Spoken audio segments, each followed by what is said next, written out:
नमस्कार व्यूअर्स, मैं हूं अमीश देवगन और आप देख रहे हैं वीकेंड का सबसे भरोसेमंद कार्यक्रम ये देश है हमारा। और इस हफ्ते ये देश है हमारा में मुद्दा बहुत आवश्यक है और बहुत जरूरी है। आबादी में यानी पॉपुलेशन में असंतुलन का मुद्दा उठाना, मुस्लिम समुदाय में बाल विवाह पर रोक लगाना, क्या यह नफरत वाला पॉलिटिकल एजेंडा है? आज इस मुद्दे पर चर्चा बहुत जरूरी हो गई है क्योंकि असम के मुख्यमंत्री हेमंत बिस्वा शर्मा ने एक बयान में कहा कि असम की कुल आबादी में मुस्लिम समुदाय की आबादी अब 40% तक पहुंच गई है, जो 1951 यानी 1951 में मात्र 12% थी। इसलिए डेमोग्राफी में आए ये बदलाव मेरे लिए जीवन और मृत्यु का मामला बन गया है। इस बयान पर बवाल अभी थमा ही नहीं था कि असम कि हेमंत बिस्वा शर्मा यानी बीजेपी सरकार ने वहां के मुस्लिम विवाह और तलाक रजिस्ट्रेशन अधिनियम को ही खत्म कर दिया। सरकार का कहना है कि इससे मुस्लिम समाज में बाल विवाह पर एक बड़ी रोक लगेगी, लेकिन इसे भी कुछ नेता नफरत फैलाने वाला सरकारी एजेंडा बता रहे हैं। और इन सब के बीच कांवड़ यात्रा रूट पर नेम प्लेट वाले फैसले को लेकर भी सियासी बवाल लगातार जारी है। तो आज इन तमाम मुद्दों पर जनता जनार्दन के बीच होगी देश की सबसे बड़ी वीकेंड की चर्चा, संविधान की रक्षा या नफरत का एजेंडा। स्वागत है आपका वीकेंड के सबसे धारदार कार्यक्रम ये देश है हमारा। 2041 सनत असम এখন मुस्लिम मेजॉरिटी स्टेट हो।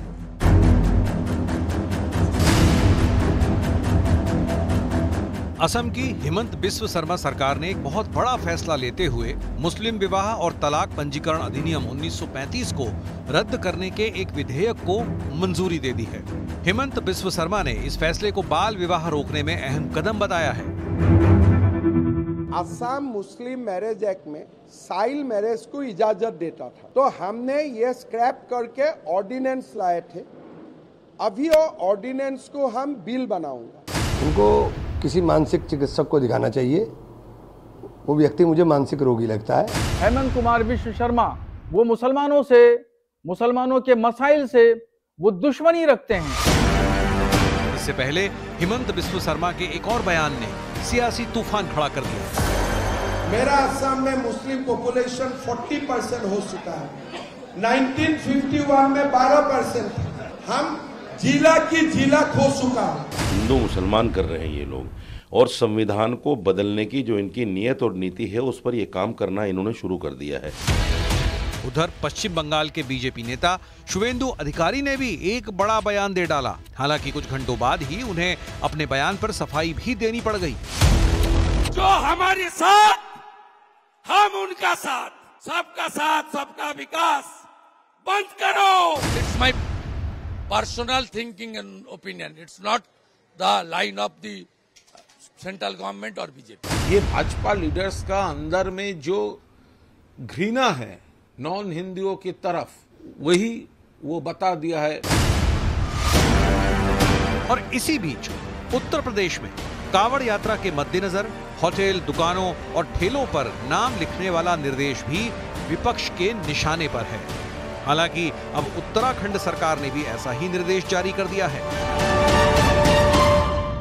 ऑर्डर है उत्तर प्रदेश की योगी आदित्यनाथ सरकार का।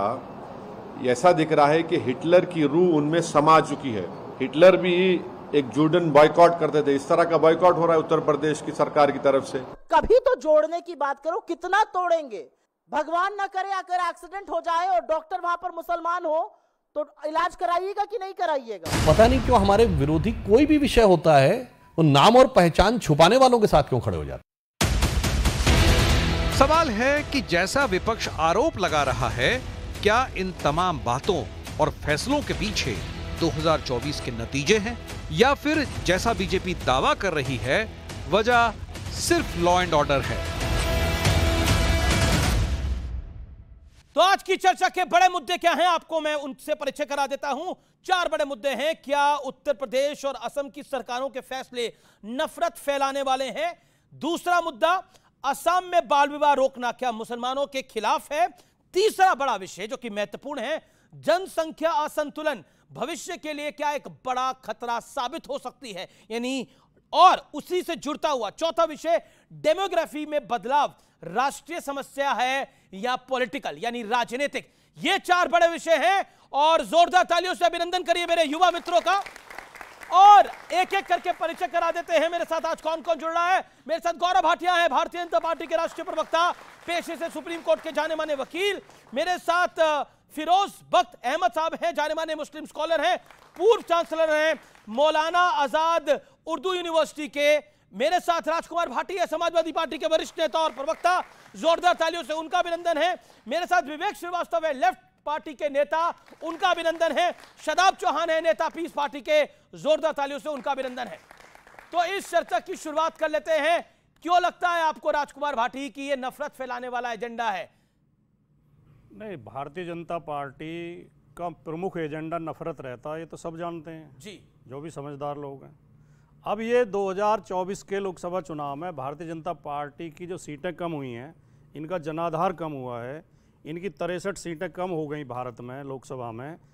मोदी जी की जीत का अंतर 1/3 रह गया, 5.5 लाख से 1.5 लाख पे आ गए। तो इससे ये बड़े असमंजस में हैं कि क्या कट्टरता को बढ़ावा दें या कट्टरता को छोड़ें, नफरत की राजनीति को छोड़ें, नफरत की राजनीति को और मजबूत करें, हिंदू मुसलमान करना बंद करें या हिंदू मुसलमान और ज़्यादा करें। ये असमंजस में है, अभी निर्णय नहीं कर पा रहे। इनके कुछ नेता बयान देते हैं कि नहीं हम सब भाई भाई हैं, मिलकर रहना चाहिए। दूसरी तरफ शुभेंदु अधिकारी कहते हैं कि नहीं, अब सबका साथ सबका विकास की जरूरत नहीं है, जो हमारे साथ हम उसके साथ। अब ये जो हिमंत विश्व शर्मा का जो कहना है, देखिए बाल विवाह गलत है। हिमंत विश्व शर्मा ने कुछ डेटास दिए हैं, कुछ फैक्ट्स भी दिए हैं। नहीं, फैक्ट कहां से दिए? 2011 के बाद तो जनगणना ही नहीं हुई थी इसमें। 1951 मोदी जी ने इस देश में पहली बार, जब से जनगणना की शुरुआत हुई है जी, पहली बार ऐसा हुआ है कि 10 साल के बाद जनगणना नहीं हुई है। वरना तो चाहे कभी महामारी रही हो, चाहे युद्ध रहा हो, 71 में हम पाकिस्तान के साथ युद्ध लड़ रहे थे, इसके बावजूद 71 में जनगणना हुई थी।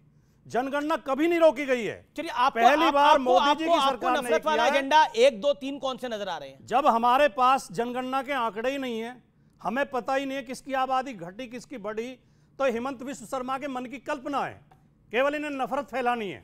इसलिए हम कह रहे हैं कि इनका नफरत का एजेंडा है। दूसरी बात, अगर